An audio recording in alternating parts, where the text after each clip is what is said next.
है वो लोग खूब सारा कुटाई करते हैं, मारते पीटते हैं, तो वो अपनी जान बचा करके वहाँ से भाग जाता है। जब वो वहाँ से भाग जाता है तो फिर असरा वहाँ पे अकेली रह जाती है, जिसके बाद जो है वो असरा को भी छोड़ करके वो सारे वहाँ से भाग निकलते हैं। जी हाँ दोस्तों, राधे राधे, आदाब, नमस्कार। आप सब लोग कैसे हो? आई होप दोस्तों आप सब लोग बहुत अच्छे से होंगे। आप सब लोगों का मेरे यूट्यूब चैनल पे तहे दिल से, दिल की गहराइयों से बहुत ज़्यादा हार्दिक अभिनंदन है। मेरे यूट्यूब चैनल का नाम है डेली न्यू क्राइम स्टोरीज, जहाँ पे दोस्तों आपको क्राइम की कहानियाँ कंटिन्यू लगातार सुनने के लिए मिलती हैं। तो जिन लोगों ने चैनल को सब्सक्राइब नहीं किया है दोस्तों, सब्सक्राइब कीजिए और पूरी कहानी सुनने का आनंद लीजिए। तो दोस्तों चलिए आज की कहानी हम शुरू करते हैं उत्तर प्रदेश के हापुड़ से। जी हाँ, उत्तर प्रदेश के हापुड़ की जो है वो आज की कहानी है, जिसमें फातिमा नाम की एक लड़की होती है। आप पूरी कहानी ढंग से सुनो तभी आपको पता चलेगा। फातिमा नाम की एक लड़की होती है और फातिमा की के जो अब्बू होते हैं उनको उसकी शादी की बहुत चिंता होती है कि उसका निकाह कब किया जाए। अब जैसे जैसे समय बढ़ता है फातिमा भी बड़ी होती जाती है और अपने माँ बाप के आंगन में खूब खेल रही है, कूद रही है, लेकिन समय के साथ फातिमा जो है वो बड़ी हो जाती है। अब समय के साथ बड़ी हो जाती है तो उसके अब्बू जो है वो रिश्ते की बात करने लग जाते हैं। एक लड़का उनको पसंद आ जाता है, इसका नाम शाहिद होता है। शाहिद के साथ जो है वो फातिमा का निकाह कर दिया जाता है। अब शाहिद के साथ जो है फातिमा का निकाह कर दिया गया है। वक्त आगे बढ़ रहा है, समय आगे बढ़ रहा है। उनके बच्चे होते हैं, 3 उनके आगे बच्चे होते हैं, जिसमें जो है वो 2 बहनें होती हैं और एक भाई होता है। भाई का नाम अरसलान है और बड़ी बहन का नाम जो है वो अ, असरा है। एक बार फिर से बता दूं कि बहन का नाम असरा है और भाई का नाम अरसलान है। अब होता क्या है कि जो शाहिद होता है वो बीमार हो जाते हैं और उनकी जो है वो मृत्यु हो जाती है। शादी के जैसे जैसे वक्त बढ़ता गया, शादी के बाद जो है वो उनके बच्चे हुए। बच्चे होने के बाद पूरे 15 साल के बाद जो है वो शाहिद की मृत्यु हो जाती है और अब पीछे जो है वो फातिमा अकेली रह गई है। फातिमा के पास जो है वो 3 बच्चे हैं। तो फातिमा को ये चिंता सताने लगी कि अब बच्चों का पालन पोषण जो है वो कैसे किया जाएगा। अकेली माँ जो है वो बच्चों को कैसे संभालेगी और उनका कैसे खर्चा उठाएगी। अब होता क्या है कि शाहिद के चले जाने के बाद जो है उसके भाई होते हैं जाहिद। घर वाले जो है वो जाहिद के साथ उनकी शादी कर देते हैं। अब जाहिद के साथ जब उनकी शादी हो जाती है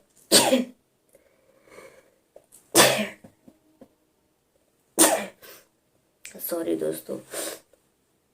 अब जब शाहिद के चले जाने के बाद उनकी शादी जो है वो जाहिद के साथ जो है वो कर दी जाती है।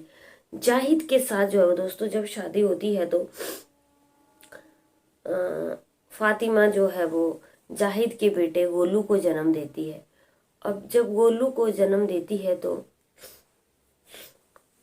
उनका एक पहले पति के जो है वो 3 बच्चे हैं और एक जो है वो जाहिद जो उनका देवर होता है, देव के साथ शादी कर लेती है तो एक उनका बच्चा हो जाता है जिसका नाम गोलू होता है। अब होता है क्या है कि ये फातिमा के जो है वो जाहिद के साथ झगड़ा होने लगता है, जिससे उनका जो है वो आपस में तलाक हो जाता है। और अब क्या होता है कि फातिमा अपने 3 बच्चों को छोड़ करके और गोलू को ले करके वहां से चली जाती है। मतलब 3 बच्चों को वो अपनी सास सलमा और चाचा के पास छोड़ जाती है और जो गोलू है उसको भी छोड़ जाती है। और अब फातिमा जो है वो हाँ, उत्तर प्रदेश के मेरठ में सरगना नाम का एक गांव है, वहाँ पे एक रहने वाले एक युवक के साथ जो फिर से शादी कर लेती है और वो वहीं पे रहने लगती है। लेकिन होता क्या है कि अब फातिमा की बेटी जो है वो पूरे 18 साल से ऊपर की हो गई है।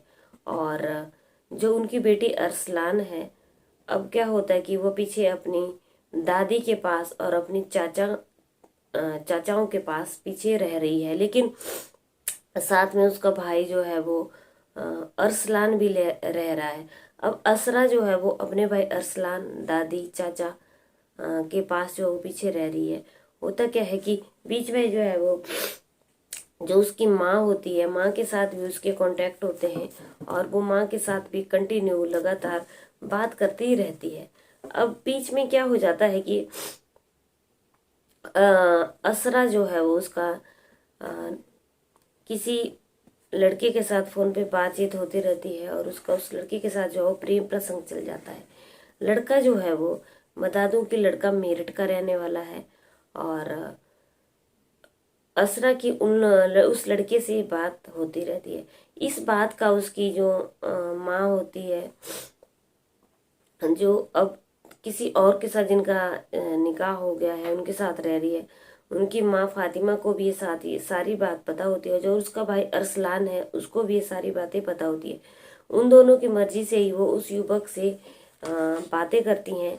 लेकिन वो एक दिन क्या होता है कि असरा फोन पे बात कर रही होती है और उसके चाचा उसको पकड़ लेते हैं बात करते हुए और उसके हाथ से मोबाइल छीन लेते हैं। और जब मोबाइल हाथ से छीन लेते हैं तो मोबाइल को जोर से पटक देते हैं और उसकी खूब मार कुटाई करते हैं। उसको खूब जम करके उसको बहुत ज़्यादा पिटाई होती है। और जब उसकी पिटाई होती है तो उसकी जो गर्दन होती है, गर्दन की हड्डी पे पिटाई के वक्त जो अब उसको लग जाती है और गर्दन की हड्डी पे लग जाती है तो वहीं पे घायल होकर के वो गिर जाती है। और घायल होकर के वो जब वहाँ गिर जाती है तो वो वहीं पे जो है वो खत्म हो जाती है और दुनिया छोड़ करके चली जाती है। अब होता क्या है कि बीच बचाव में जब लड़ाई चल रही होती है, उसका भाई अरसलान भी आता है, लेकिन अरसलान को भी वो लोग खूब ज्यादा मार पीट करते हैं और अरसलान अपनी जान बचा करके वहां से जैसे जैसे भाग जाता है। अब आनन फानन में जो है वो लोग क्या करते हैं कि जो उसकी दादी होती है वो एकदम बीच में बचाव करती है, लेकिन दादी की भी वहाँ पे कोई नहीं चलती है और उसको एकदम हॉस्पिटल ले जाया जाता है जहाँ पे उसको जो है मृत घोषित कर दिया जाता है।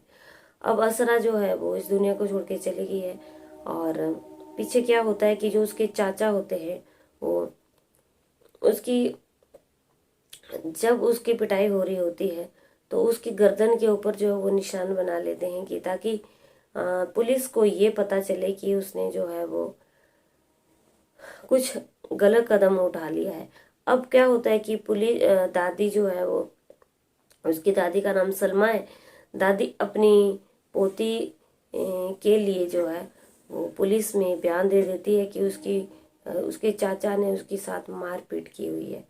अब क्या होता है कि चाचा को पुलिस अरेस्ट कर लेती है और उससे सारी बात पूछती है। जब चाचा जो हैं वो अपनी बयान बदलने लग जाते हैं, कभी कुछ बोलते हैं और कभी कुछ बोलते हैं। उसके बाद जब चाचा बोलते हैं कि वो बाथरूम में गिर गई थी और बाथरूम में गिर जाने के कारण उसका पैर फिसल गया था और उसने फिर वहाँ पे फांसी लगा ली थी। लेकिन जब पुलिस आती है तो रस्सी को चेक करती है कि कहाँ पे उसने वो फांसी लगाई थी, कहाँ पे रस्सी होती है, लेकिन वहाँ पे पुलिस को ऐसा कोई भी सुराग नहीं मिलता है और उसकी गर्दन के ऊपर उन्होंने निशान बनाया होता है। अब क्या होता है कि पुलिस को जो है वो उन लोगों के ऊपर शक पड़ जाता है, वो बार बार अपना बयान बदलते जाते हैं, लेकिन लास्ट में जो है वो उसके चाचा कबूल कर लेते हैं कि उन्होंने ही असरा की पिटाई की थी, क्योंकि असरा जो है वो एक लड़के के साथ बातचीत करती थी जो कि मेरठ का रहने वाला था और वो नहीं चाहते थे कि वो उस लड़के के साथ बातचीत करे। वो असरा चाहती थी कि वो उस लड़के के साथ शादी करे, लेकिन उसके चाचा चाचा चाहते थे कि वो उनकी मर्जी से जो है वो शादी करेगी। अब मार कुटाई में जो है वो ये सारी चीजें हो गई और वो दुनिया छोड़ करके चली गई। दोस्तों, आज की कहानी यहीं पे ख़त्म होती है, लेकिन अब जब पुलिस को ये सारी बातें पता चल गई तो पुलिस ने उसके चाचा को अरेस्ट कर लिया और जेल में डाल दिया। अब होता क्या है कि असरा ये दुनिया छोड़ करके जा चुकी है बेचारी, लेकिन उसकी माँ जो है वो पीछे तड़प रही है, बिलख रही है कि उसकी बेटी के साथ जो है वो बहुत अन्याय हुआ है। इस कहानी से हमें दोस्तों क्या सीख मिलती है? इस कहानी से ना हमें सिर्फ और सिर्फ यही सीख मिलती है कि उसकी माँ ने जो किया बहुत गलत था। अपनी इतनी बड़ी लड़की को छोड़ करके, अपने बच्चों को छोड़ करके पहले देवर के साथ शादी करी, फिर देवर के साथ तलाक हो गया तो उसको छोड़ करके मेरठ के किसी युवक के साथ शादी कर ली और अपने तीनों बच्चों को, चारों बच्चों को जो है वो, पहले पति के 3 बच्चे, फिर उसके बाद एक उसके देवर का जिसके शादी हुई थी उसका बच्चा, और अब वो मेरठ में किसी और के साथ शादी कर ली। तो उसकी माँ को नहीं जाना चाहिए था, क्योंकि अपने बच्चों को के पीछे छोड़ करके किसके भरोसे छोड़ करके जाए। अब कहीं ना कहीं जब असरा इस दुनिया को छोड़ करके चली गई तो कहीं ना कहीं उसकी माँ की गलती थी। अपनी औलाद को छोड़ करके माँ को कभी भी नहीं जाना चाहिए, और स्पेशली जब बच्चे इतने बड़े बड़े हो जाएं तो बच्चों के ऊपर ध्यान रखना बहुत ज़रूरी होता है। अब क्या हुआ, अगर उसकी माँ उसके पास होती तो आज हो सकता था कि असरा इस दुनिया में होती, वो दुनिया छोड़ करके नहीं जा चुकी होती। कहीं ना कहीं उसकी माँ ने बहुत ज़्यादा गलती की। तो दोस्तों मेरी आप लोगों से हाथ जोड़ करके विनती है कि कहीं ऐसे हालात पैदा हो जाए तो अपने बच्चों को कभी भी किसी के भरोसे अकेला पीछे छोड़ करके ना जाएं, क्योंकि जो माँ होती है वो कोई भी नहीं होता है। उम्मीद करती हूँ कि आज की कहानी दोस्तों आपको पसंद आई होगी। पसंद आई तो लाइक शेयर कमेंट जरूर करना और चैनल को सब्सक्राइब जरूर करना। आपका सब्सक्रिप्शन मेरे लिए बहुत ज़्यादा मोटिवेशन का दोस्तों काम करता है।